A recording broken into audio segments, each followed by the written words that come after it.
Hey guys, it's Nathan from the Kentucky Cycling YouTube channel. Thought it'd be fun to do a vlog on my cycling goals for 2018 since spring is only a few weeks away. So to that end, I've actually put together this graphic to kind of represent what I've got on tap for this year. So generally speaking, my approach towards setting up my cycling goals for a year is actually centered around doing some bike trips and then signing up for organized rides, and this year's been no different. I'll just say the very first trip is actually a trip I've got planned with some buddies to go up on the Little Miami bike trail, and I'm sure I'll hopefully do a video on it when we go up and do that trip. But basically what we do is we go up to Cincinnati and we get on this multi-use trail which goes on along an old railroad bed along the Little Miami River. It's very scenic, doesn't have a lot of elevation, it's about 65 miles. We ride up to Yellow Springs, Ohio and spend the night, and then we get up the next morning and we come back. It's a great way to kind of just lay down a lot of base miles to kind of get the season going. So that'll be our first trip. Then actually this year, for the very first time, I'm actually signed up for the Kentucky Cycling Challenge. And if you haven't or are not familiar with the Kentucky Cycling Challenge or the Kentucky Century Challenge, or more broadly the Kentucky Cycling Challenges, actually go to the connections. Go out to the Kentucky Cycling YouTube channel and go to the Connection series and watch the video. Pam Thomas does a great job and is an excellent ambassador for the Kentucky Cycling Challenges, and learn all about that.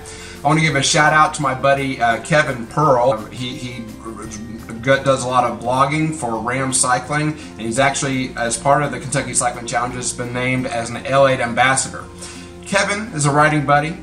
Kevin is a stronger rider than I am for sure, and he is actually really trying to get his beast mode back this year, and he's committed to doing 10 century rides. That's 10 100-mile rides over the course of this season. He asked me if I would want to join him for that challenge, and I basically quickly said, no way. I'm not actually up to that level yet. I got a lot of respect and admiration, but it inspired me. So I thought, okay, 10 century rides. I typically do 1 century ride, and that's the Bike to Beat Cancer at the end of the season.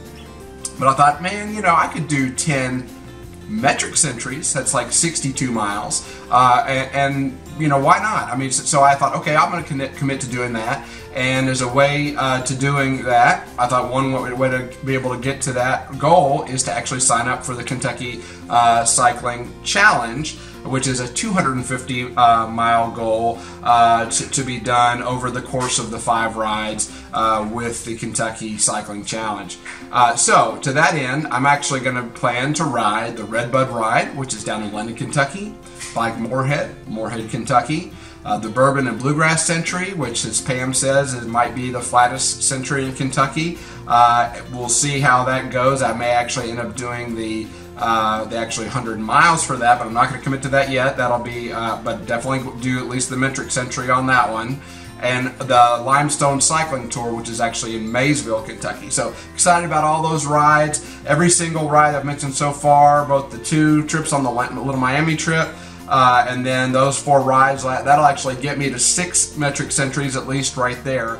I'm very, very fortunate to actually live in Frankfort, where we actually have Capitol View Park. Excellent trail system. If you've never been out there, we've got about 11-mile loop with lots of different types of terrain to choose from. Looking forward in August to participating in the 12 Hours of Capitol View Park event. That event, if you haven't done that, go and again, you can get a preview. I've done actually a video of Capitol View Park for the preview lap, so you can get a sense of that. But actually, I participated in a 4-man category 3, so lower tier relay for that. But they actually have flavor category 1, 2, and 3, and you can do basically this event as either solo, duo, or a 3 or 4 person team. And the whole notion is to see how many laps that you can do in 12 hours with one of those combinations. Other mountain biking adventures I've got planned is going to go up with some friends to Brown County State Park in Indiana. I hear it's excellent riding up there, premier mountain bike trails. I've never been. I've got a buddy who lives up in Indiana, has been after me for a while to come and join him for a ride there, so gonna do that. Looking forward to doing that. Plan to return trip to DuPont Forest, which is awesome mountain biking, best mountain biking I've ever done in my life, and work in at least one ride or maybe more over in Pisgah for us. And this will be the third year that we've actually gone down to Western North Carolina with some buddies to actually do that trip. Going to work in a gravel ride. I don't have a gravel bike, so I'll do this on my mountain bike. Buddy's interested in going and riding the Dawkins Line Rail Trail. Plan to do a video on that one. That is a Kentucky's longest rail trail. Currently it's 18 miles. It's actually going to be extended, but we can get a 36-mile gravel ride, so we'll do a day trip down there and do that at some point this season. What will likely be the longest ride of the year for me is the Bike to Beat Cancer. I actually rode my very first Century ride with the Bike to Beat Cancer in 2013, and this will be my 6th year completing that same ride. Many of you who know me know that my wife actually is a cancer survivor, so this is a very special ride for me and a way for me to continue to pay it forward and express my gratitude. Another goal I have for this year is simply ride more. I want to get out and explore new trails, new road routes, and just do more pedaling in general. Speaking of more pedaling, one thing that's really helped this season is actually that I've gotten a Zwift subscription, and I would highly recommend it. That's a big deal for me because I am somebody who has really been a miserable failure when it's coming to trainers. Hate them until now. So I've actually owned a trainer and an exercise bike, and they've both made excellent coat racks as I've gotten just really bored just sitting there spinning in front of the television. Can't stand them. But Zwift actually makes all the difference. So you get you know, those visual cues when you climb a hill. I've actually gotten a low-end smart trainer, and it's really just to have that tension kick in when you're actually climbing a hill, and you know, it's really, it makes all the difference. So I'd still rather be out on a bike, don't get me wrong. I'd rather be outside, but this is a really great alternative. To that end, I'll probably actually do a video at some point about my Zwift setup in case any of you guys are interested in seeing that.